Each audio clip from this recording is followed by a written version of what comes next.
Sylhet city corporation নির্বাচনে আওয়ামী লীগের mayor প্রার্থী আনোয়ারুজ্জামানের পক্ষে মাঠে নেমেছেন জেলার স্বাস্থ্যকর্মীরা। চিকিৎসক, নার্স ছাড়াও স্বাস্থ্য বিভাগের বিভিন্ন দফতরের কর্মী এবং মেডিকেল শিক্ষার্থীরা মিলে নৌকার পক্ষে বিশাল সমাবেশ করছেন। এছাড়া মঙ্গলবার প্রচণ্ড গরম উপেক্ষা করে দিনভর প্রচারণা চালিয়েছেন জাতীয় পার্টির নজরুল ইসলাম বাবুল ও ইসলামী আন্দোলন বাংলাদেশের হাফেজ মাওলানা মাহমুদুল হাসান। সিলেটের সর্বস্তরের স্বাস্থ্যকর্মী ও ছাত্রছাত্রীবৃন্দের ব্যানারে মঙ্গলবার সকালে Sylhet MAG Osmani medical college অডিটোরিয়ামে আনোয়ারুজ্জামান চৌধুরীর সমর্থনে বিশাল সমাবেশ অনুষ্ঠিত হয়। সমাবেশে প্রধান অতিথি হিসেবে উপস্থিত ছিলেন আওয়ামী লীগের প্রেসিডিয়াম সদস্য ও বাংলাদেশ মেডিকেল অ্যাসোসিয়েশনের সভাপতি বীর মুক্তিযোদ্ধা ডাক্তার মোস্তফা জালাল মহিউদ্দিন। প্রধান বক্তা ছিলেন আওয়ামী লীগের আরেক প্রেসিডিয়াম সদস্য সৈয়দা জেবুন্নেসা হক।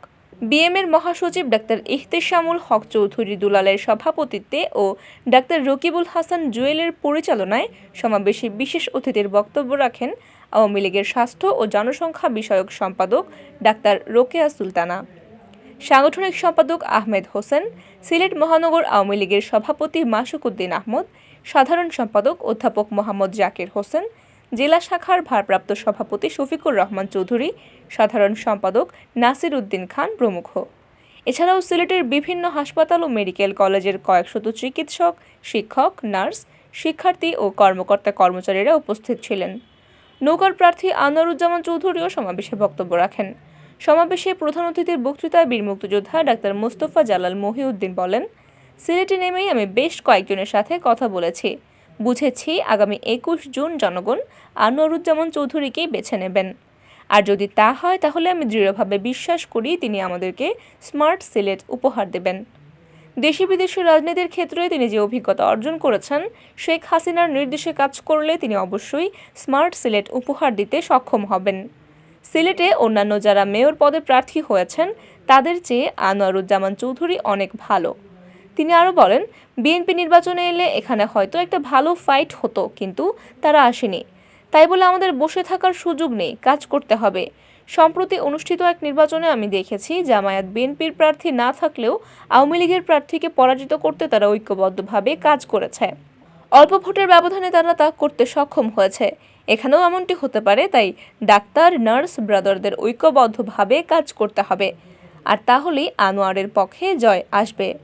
এদিকে সিলেট নগরীর জিন্দাবাজার এলাকায় ব্যবসায়ীদের সাথে গণসংযোগ করেছেন জাতীয় পার্টির কেন্দ্রীয় প্রতিনিধি দল।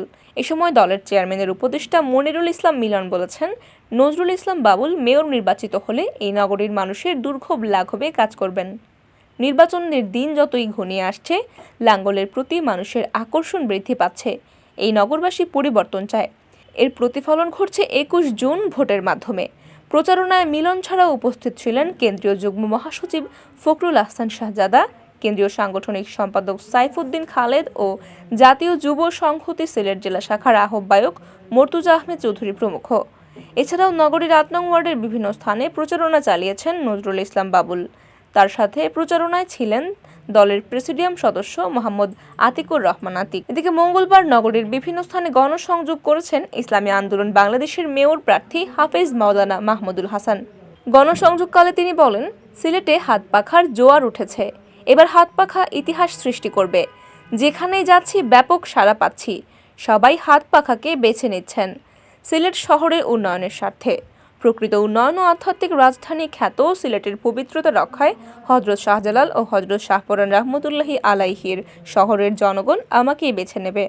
এ সময় তার সাথে ছিলেন সংগঠনের জেলা শাখার সহসভাপতি ফজলুল হক, যুগ্ম সাধারণ সম্পাদক মুফতি মোহাম্মদ আবু তাহের মিসবাহ, ইসহাক আহমদ, আব্দুর রহমান ও আব্দুল ওয়াহিদ প্রমুখ।